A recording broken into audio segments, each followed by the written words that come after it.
Goeiemôre geliefdes, van my pastoor Tief Boysen en die hele beleefspan. Dit is so 'n groot voorreg om vandag God se woord met julle te kan deel. Nou ek wil wel met julle vandag gesels oor 'n onderwerp wat so baie mense vandag mee worstel. Dis die stryd teen angs. Nou kom ons wees eerlik, angs is aan die orde van die dag. Meeste mense vandag sukkel met angs. Volgens die Wêreldgesondheidsorganisasie het probleme met angs die afgelope dekade dramaties toegeneem. In Suid-Afrika alleen wys studies dat meer as 1 uit elke 6 mense simptome van ernstige angs ervaar. En daai is vir my 'n skokkende statistiek. En dit is net die wat wel gediagnoseer is. Hoeveel meer van ons leef stil met daardie druk op ons bors, daardie knoop in ons maag, daardie gedagtes wat eenvoudig net nie wil stil raak nie. Ons wêreld is besig. Ons wêreld is onvoorspelbaar en is vol geraas. Daar's finansiële druk, daar's verhoudingsbreuk, ons kinders se toekoms voel baie keer vir ons onseker en ons eie drome voel soms net eenvoudig of ons dit net nooit gaan kan bereik nie. Geliefde, angs het 'n stem gekry en daardie stem, hy praat hard, hy skree. Maar dis nie God se wil dat ek en jy onder daardie skreeuende stem hoef te leef nie. Ek wil vandag met absolute sekerheid en met gesag namens ons hemelse Vader en Here Jesus Christus die volgende vir jou sê. God wil nie God wil hê jy moet vry wees van angs. Hy wil nie jy moet leef met wanhoop nie. Hy wil hê jy moet leef met hoop, met vreugde, met rus en sekerheid. Hy wil glad nie dit angs jou enigsins moet oorweldig nie. Geliefde, die waarheid is niks wat Jesus ooit vir ons geleer het was bedoel om jou angs of my angs te verhoog nie. Dit was alles bedoel om jou te help om te oorwin.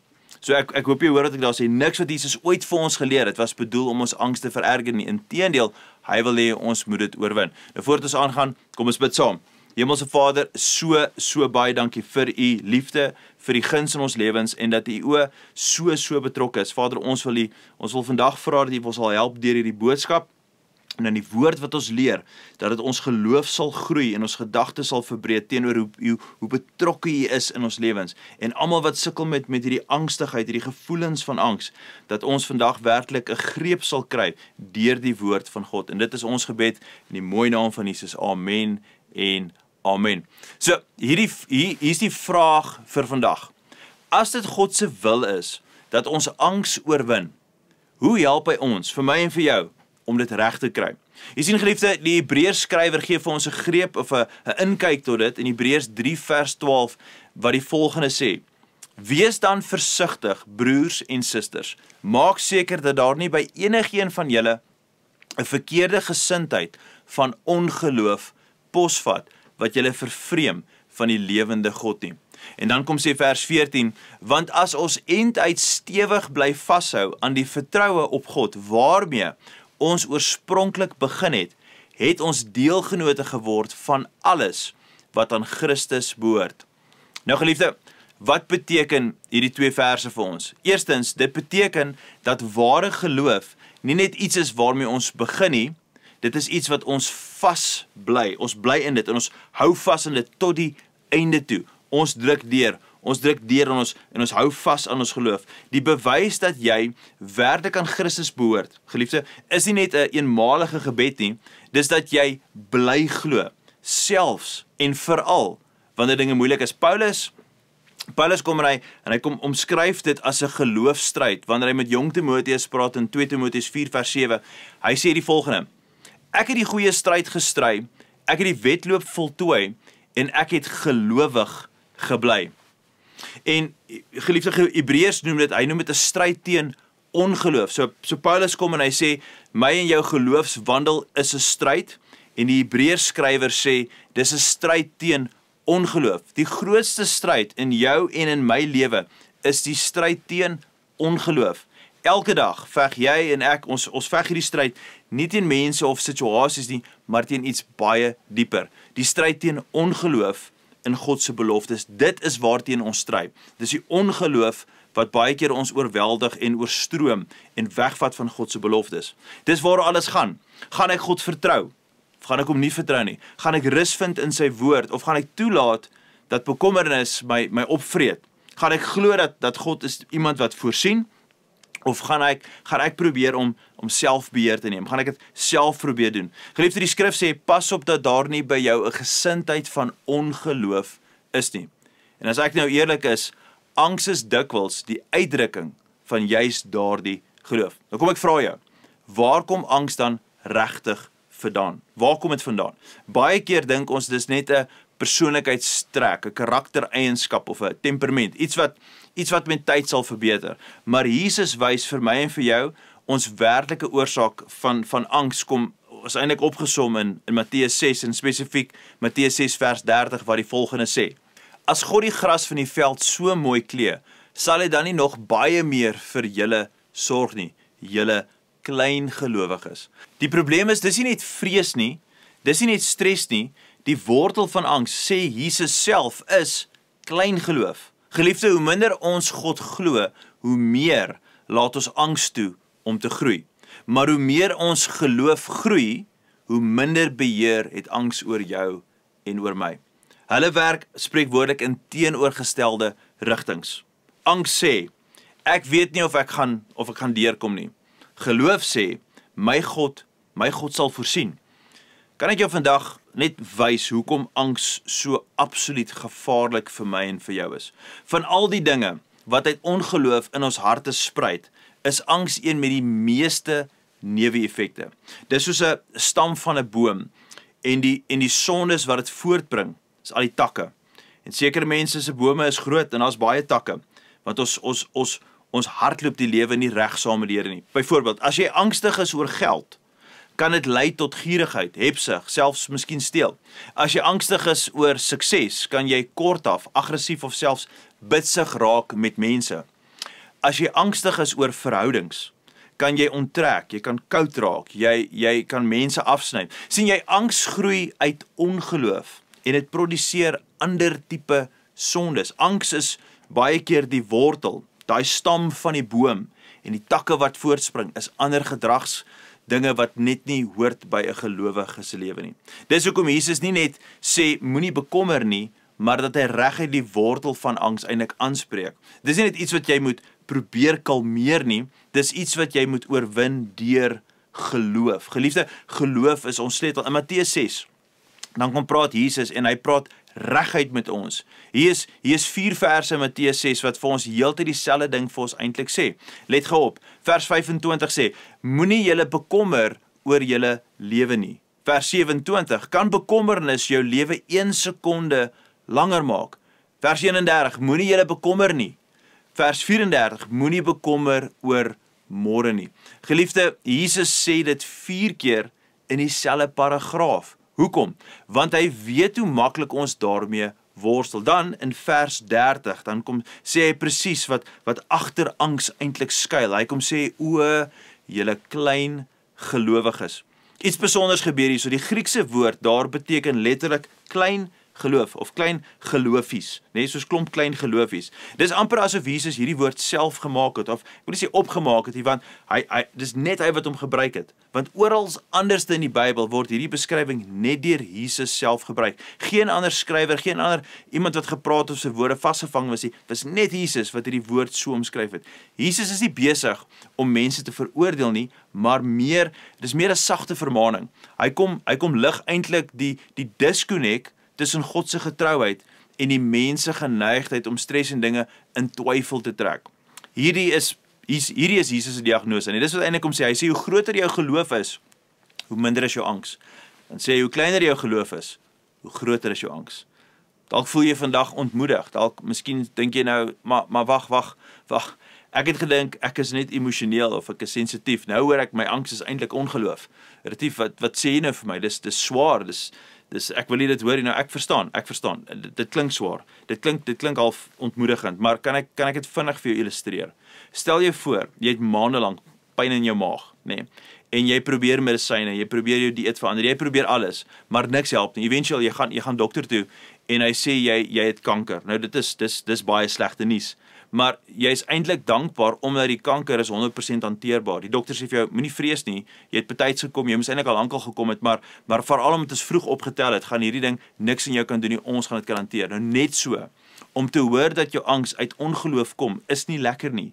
maar dit beteken, jy weet nou wat die regte probleem is, en jy weet, dit is geneesbaar. Daai is vir ons die goeie nuus. Ons het 'n hemelse geneesheer, geliefde, en hy wil jou en my genees. Dalk sê jy vandag, pastoor, dis mooi wat jy sê, ek verstaan hierdie ding, maar ek is elke dag angstig. As angs dan ongeloof is, beteken dit dan ek is nie gered nie? Nou, ek dink daai is 'n billike vraag. Ek dink jy mag dalk so voel vandag en jy wil daai vraag vra. Ek hoor jou. Jy voel moedeloos. Jy voel dalk, maar hoe kan ek ooit seker wees van my geloof as ek so baie twyfel en so baie worstel? Maar asseblief, geliefde, luister mooi, want hier is die waarheid. Die probleem is nie dat jy met angs worstel nie. Die probleem is as jy op 'n veg daarteen. Hoor wat ek sê, die probleem is nie dat ek en jy worstel met angs nie. Ons gaan daagliks worstel met angs, elke dag. Maar dit is wanneer ons opgee en op 'n veg daarteen. Kom ek gee vir julle gou hierdie illustrasie, iets wat net vir my sin maak. Stel jouself voor, jy is 'n renjaer, MotoGP, jy jaag, nee, dalk jy's een van daai karretjies en jy's in 'n hoë spoedwedren. Jy's gefokus, jy's op koers. En toe slinger iemand modder op jou windskerm. Jy kan skielik niks sien nie. Jy begin swaai, jy raak paniekerig, jy verloor vir 'n oomblik koers, maar net vir 'n oomblik. En hierdie is wat belangrik is. Daardie modder op jou windskerm bewys nie jy's op die verkeerde pad nie. Jy's presies waar jy moet wees. Jy's besig om te doen wat jy moet doen, maar as modder op jou windskerm. Dit bewys nie jy gaan verloor nie. Dit sê net dit is tyd om jou ruitveers aan te sit, né? Jou wiper blades. Hulle moet aankom. Dis presies hoe angs werk. Wanneer Satan sy leuns na jou toe gooi, wanneer die wêreld jou blind maak met vrees, wanneer jou eie sondige natuur opstaan, dan is dit nie die einde nie. Dis maar net die begin van jou en my stryd. En die vraag is nie, het jy modder op jou windskerm? Die vraag is, wat gaan jy doen met daardie modder op jou windskerm? Geliefde, jy veg nie alleen nie. Jy het wapens en dis presies wat ons nou gaan bespreek. Dis presies waarna ons nou gaan kyk. In Psalm 56 vers 4 en hier leer ons oor wat doen ons wiper blades? Wat moet ons ruitveers doen, hè? Kyk wat sê die Psalm. Wanneer ek bang is, vertrou ek op U. Dit sê nie omdat ek vertrou is ek nooit bang nie. Nee, dit sê wanneer ek bang is, dan vertrou ek op U. Geliefde, 1 Petrus 5 vers 7 sê die volgende: werp al julle bekommernisse op hom, want hy sorg vir julle. Jy kan dit net werp as jy dit het. Geliefde, erken jou bekommernis, sien dit vir wat dit is en werp dit op hom. Geliefde, jy kan dit net werp, jy kan dit net weggee, jy kan dit net gooi as jy dit het. Ek en jy moet raak sien dat angstigheid is iets wat gaan gebeur daagliks. Dit kom, dis die modder op ons skerm. Ons moet die modder kan raak sien, ons moet erken vir wat dit is, ons moet dit kan hê en dan moet ons dit kan werp.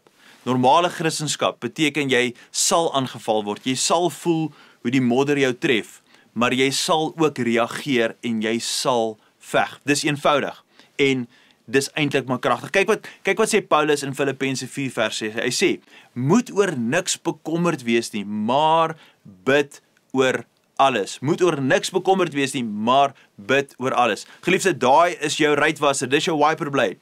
Jy moet vir God smeek, jy moet vra vir sy hulp. Jy moet sê, Heilige Gees, was hierdie leuns van my af? Laat ek U weer sien, gee my net weer vars geloof, laat ek net duidelik kan sien deur hierdie venster wat so vuil is, laat ek hierdie wiper blades aansit, Here, ek het geloof nodig. Dan kom vers 19 van Filippense 4 vers 19 en sê, en my God sal in julle alle behoeftes voorsien volgens sy rykdom in Christus Jesus. Dit is jou ruitwasser. Daardie belofte sny deur die modder, dit maak die pad weer duidelik. Dis nie net mooi woorde nie, dis die stryd van geloof. Dis hoe jy weer sien, dis hoe jy weer beweeg, dis hoe jy weer op koers kom. Nou, geliefdes, laat ek met julle net deel hoe ons hierdie stryd prakties kan stry. Prakties wat ek en jy kan doen, want wanneer angs opkom, het jy nodig om wapens te gebruik. En jou grootste wapen is God se woord. Nou hier's 'n paar persoonlike voorbeelde uit my eie lewe, dinge wat my help, met my eie angstigheid. As ek angstig voel oor my bediening, oor waar ek werk, of my bediening sin maak, en of dit vrug dra, of dit impak het, dan gaan vra ek altyd, ek gaan altyd terug na Jesaja 55 vers 11, en ek bid hierdie baie, dan sê ek, so sal my woord wees wat uit my mond uitgaan, dit sal nie leeg na my toe terugkeer nie, maar sal doen wat ek wil, en verspoedig wees in alles waartoe ek dit stuur. Geliefde, dan sê ek vir myself, God se woord sal doen wat hy beloof het, en ek vertrou God se woord. God se woord doen die werk. As ek bang voel, dat ek nie sterk genoeg is vir wat voor lê nie, dat ek nie kans sien nie, dan staan ek op 2 Korintiërs 12 vers 9. My genade is vir jou genoeg. My krag kom juis tot volle werking wanneer jy swak is. En die geliefde, dan sê ek, Here, ek is swak, maar u krag werk juis dan die beste. Dankie dat wanneer ek swak is, kan u krag werk. Die Engels sê dit so mooi, sê, when I'm weak, your strength is made perfect. As ek bekommerd is oor finansies, oor hoe ons gaan deurkom, dan herinner ek myself aan Jesaja 1 vers 9. Die boodskapvertaling sê, as julle na my wil luister en my toelaat om julle te help, sal julle 'n goeie bestaan in hierdie land kan maak. Daai vers is een van die verse toe ek moes 'n besluit maak vir bediening en ek was onseker wat vir my voorlê. Ek vra die antwoord, Here, moet ek bly waar ek is, waar ek werk, waar hulle vir my verhoging aangebied het, of moet ek alles opgee en los en hierdie risiko vat om voltyds in die bediening in te gaan waar ek sou gegaan het na diensjaar toe. En daai aand maak ek my Bybel oop en die Here vat vir my na Jesaja 1 vers 9 toe. Hy maak vir my hierdie belofte. Hy sê, as jy gehoorsaam en getrou is, dan sal ek altyd na jou kyk. Geliefde, ek staan gereeld op daai vers. Die laaste gedagte is, wanneer ek bang is vir siekte of selfs die dood, nee, dan gryp ek vas in Romeine 14 vers 8 wat sê, as ons lewe, leef ons vir die Here, en as ons sterwe, sterwe ons vir die Here. Dus, of ons lewe en of ons sterwe, ons behoort aan die Here. En ek sê, Here, ek behoort aan U. Niks, nie eens die dood kan my van U skei nie. As ek bang raak dat ek nie iets gaan regkry nie, of dalk van God afvallig sal raak, as ek bang is daar's hierdie temptasie wat my dryf en my wegvat van die Here af en wegvat van my fokus af, dan hou ek vas in Filippense 1 vers 6, wat hierdie kosbare woorde sê, hy wat die goeie werk in julle begin het, sal dit ook voltooi tot op die dag van Christus Jesus. God begin, God voltooi. Geliefde, ek rus in sy getrouheid.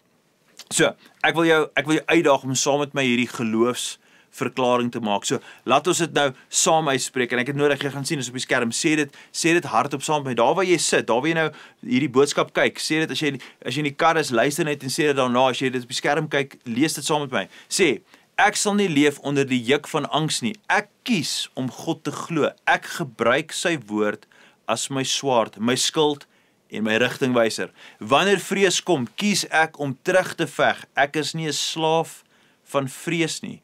Ek is 'n kind van God. Geliefdes, die stryd teen angs is nie opgemaak of iets wat ons net kan ignoreer nie. Dis werklik. Die wêreldstatistieke wys dit vir ons, 1 uit elke 6 mense wat gediagnoseer is, sukkel met angs. Dit is daagliks. Maar ek en jy, ons het wapens. Jy het die woord van God, jy het gebed, jy het geloof. Seker ons sterkste ding, ons het geloof. En as jy die gees van God in jou het, nee, onthou wat Spreuke 21 vers 21:31 vir ons sê. Ons kan hard werk en elke dag goed beplan, maar sonder die Here is alles te vergeefs. So, geliefde, sit jou ruitveers aan, spuit daardie geloof, herinner jouself, God is getrou, God sal voorsien, God is die een wat my vashou. Gaan hierdie week in, met die modder van angs op jou windskerm, en sit jou ruitveers aan, sit dit aan, jy weet hulle is daar, dalk is jou skerm vandag silwer skoon, en dan môre gooi iemand iets op jou skerm, en daar's angsigheid, daar's onsekerheid. Ek wil vir jou sê, gaan hierdie week in met jou ruitveers aan, sit dalk nog van daai ekstra conditioner in daai waterbakkie van jou kar, nee, jy weet nou waarvan ek praat, dat hy lekker skei maak, en jy was daai skerm mooi skoon. Geliefde, my en jou stryd teen angs, kom wanneer ons groei en vas staan in ons geloof. Kom ons bid saam. Vader, so baie dankie dat wanneer ons vandag ons toerus met die woord van God as ons wapens, dat geloof groei wanneer ons tyd spandeer in die woord.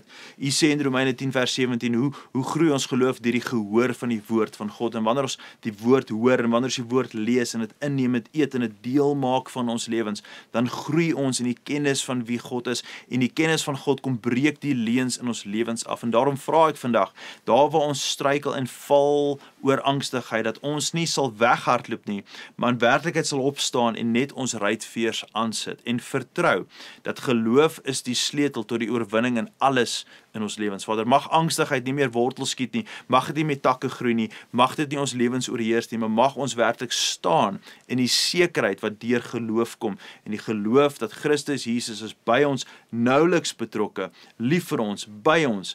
Hy is die een wat ons help, hy is die een wat ons ondersteun, en deur die werking van die Heilige Gees kan ons met vrede en rus en vry van angs die lewe leef. Vader, ek dank vir elke liewe persoon. Ek is so dankbaar vir elke persoon in die laaste paar weke wat uitreik en sê, dit is die stryd waarmee ek stryd, dis die dinge waardeur ek gaan, bid saam met my, vertrou saam met my, Here, vir hierdie geloofsgemeenskap wat mekaar ondersteun en bystaan. Al ken ons mekaar nie altyd persoonlik nie, al sien ons mekaar en gaan ons mekaar ook nooit eers ontmoet nie. Here, dank ek U vir elke liewe persoon wat bid vir iemand anderste, wanneer hulle plaas om te sê, dis waarmee ek sukkel, bid saam met my. Vader, ek sien die resultate en ons wil U daarvoor eer vandag. Ons loof U, ons eer U en ons sê vir U dankie dat U deur geloof ons lewens van binne af buitentoe absoluut daagliks transformeer. Ons loof U, ons eer U en ons sê vir U dankie. Amen en amen. Geliefde, baie dankie dat ingeskakel het saam met ons. As hierdie boodskap iets vir jou beteken, vra ek vir jou, deel dit met iemand anderste.